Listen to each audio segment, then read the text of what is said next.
You know it's unjust, and you know it's one of the most horrific decisions our Supreme Court has ever handed down. And the gathering of people here today is to make some protest. We, along with people in 100 plus other cities across this wide, vast, beautiful country, are doing the same thing. And we have some speakers lined up. We have a little bit of theatrics to point out some of the craziness of this decision. We all know, I think, how crazy it is. And we see that being acted out in the Republican campaign for nominating for president here in the last few weeks. I want to start out with a speaker from Ithaca by the name of Karl Fitzke, who's going to address his view, his approach to corporate personhood.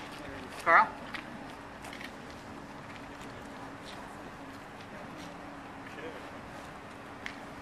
So hello everyone. I don't know if you know it or not, but this kind of thing's going on in over 130 cities today across the country, so welcome. Again, my name's Karl Fitzke. I'm 50 years old, married to my wife now for 23 years, father of 2 young men aged 16 and 19, audio and electronic engineer, and I've been a cancer survivor for 10 years now. Far from being a seasoned activist, I'm here today speaking at such a rally as this for the first time. And I'm doing so because I believe we're in a real serious fight for the health of the nation. A fight against the illegitimate legal doctrine of corporate personhood, which I have long considered to be the root cause of many problems that we face in the country today. So, through a little bit about myself, my story, and some brief thoughts, I hope I can draw others out, like me, into the rapidly growing movement so that we can have some real impact right now. We've got some momentum going here, and it's time to do something while we've got it going. We don't want to lose a great opportunity for some fundamental change. 20 years ago or so, I started getting curious in the concept of limited liability, thanks to reading books by Buckminster Fuller and other books. One in particular that I liked was his book, Critical Path. It's a great history book if you haven't read it. I began to question, well, why is it that corporations would get special treatment under the law? Why would anyone be allowed to evade responsibility for their actions by hiding behind a corporation? And the answers that I got from talking to various people of different political stripes were kind of unsatisfying to me, and I really didn't find a lot of people that were really very interested in talking about it anyway. But I kind of often heard the answer that corporations get limited liability because they create jobs, and it was kind of left at that. So that's kind of another subject worthy of further discussion at some other time and place, but it's kind of related to corporate personhood for sure. Now, when I first heard about corporate personhood, I read the book Unequal Protection by Tom Hartman. And that opened my eyes quite a bit to that subject.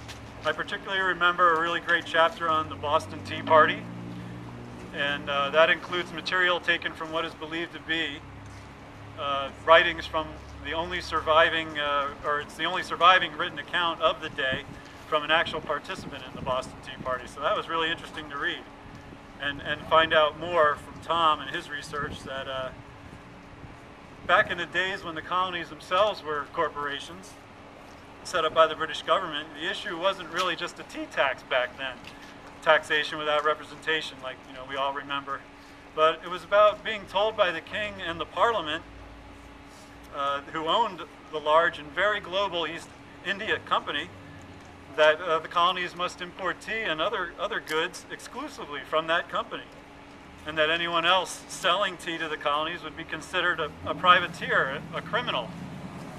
And that, of course, didn't go over real well with folks on this side of the Atlantic. They didn't like monopoly and other abusive forms of concentrated wealth and power. And incidentally, people on the other side of the ocean weren't necessarily thrilled about it either, when they might have had a small business doing business with the colonies, selling tea or whatever, and they had their whole markets taken right out from under them by this act of Parliament. So people on this side of the Atlantic, of course, did something about this. They risked their lives and, in some cases, great monetary fortunes to create a nation for the people, by the people, doing what they could to put mechanisms in place that enable change to occur without necessitating revolution, like very bloody situations. And they opened the door for more and more human beings to actually be considered humans under the law instead of property, as some of them were back then. But as the Constitution was amended to create rights for more and more actual real human beings, certain loopholes were introduced into things like the 14th Amendment that have wound up being used to give the otherwise useful fiction of the corporation the same human rights as living, breathing, natural United States citizens. And that's kind of what we're up against here now, folks. We're facing the same kinds of tyranny folks faced just before the founding of the U.S. Corporate lobbyists with too much influence on our government, real people being told that legal fictions can come into their town and do things that are just absolutely insane in some cases, that they don't want happening there. And they can defend their actions because they claim in courts that you and I support and help run, that that we're violating their human rights if we don't let them have access to a way of making a living. So how did this happen? Well, I can't really go into that much here. I don't have a lot of time today, but I invite you to listen to the other speakers, read more in the books like I just mentioned. And in the meantime, I'll just say that it looks to me, I like to use the metaphor of these giant robots we've created, right? We've created these robots to do good work, you know, do useful things for us. But we didn't really program them very, very thoughtfully. You can see that. I mentioned I'm an engineer, so I'm using this like technical metaphor, right? We didn't program these robots very thoughtfully, and we've allowed some very amoral types, or maybe even immoral types of people to get control of these robots, which have superhuman-like powers, right? But of course they aren't human at all, and they kind of crush us when we're trying to do something or say something or contribute to a political race or something like that. You know, those in control of some of the biggest robots, I'll call them, are using them against others and expecting everyone to continue to help them through publicly funded courts, roads, media channels, and other infrastructure. And it's just simply a case of needing to stop them from doing things that no actual healthy human beings could, would, or should do to one another. I mean, we need to reprogram these things now or shut them down, but corporate personhood has legally made it very, very hard to do that. So don't get me wrong, the idea of eliminating corporate personhood, to me at least, is not an anti-business sentiment. I actually, having run a small business myself in the past, I see it a way of making the game fair and helping small business. And my business didn't fail because of some evil big business. You know, I just wasn't the entrepreneurial type, so don't get me wrong there. But you know, it's not anti-business. It's just simply a call to return to some sanity in how we use the concept of a corporation for everybody's good. It isn't a particularly conservative or liberal view, I think, and it isn't about whether you believe in God or not, and it doesn't have to be about wealth either, unless you're of the mind that some folks should be able to hide behind a business, amass really ludicrous amounts of wealth and power, in other words, freedom, at the expense of the rest of the nation's freedom. And really now, when you stop to think about it, reasonable people know when enough is enough, okay? You can reward success and hard work in our country without creating a powerful class of sociopaths. So like me, maybe you think it's time we the people all unite on some basic principles again, a relatively fair game and an honest day's work, and then get back to arguing our finer points based on the values that most of us hold dear, values other than the almighty dollar as an end in itself. Dollar is a tool, business is a tool, let's use them right. And that's pretty much my time for today. Thanks for listening. Again, this is kind of a new thing to me, activism, and if you're a little bit like me, please, you know, don't be shy, find a way to get involved. You may not see the way clearly to how to do that at first, but I assure you there are other people around who will help you figure that out and have some fun doing it. I suggest you find Move to Amend on the internet.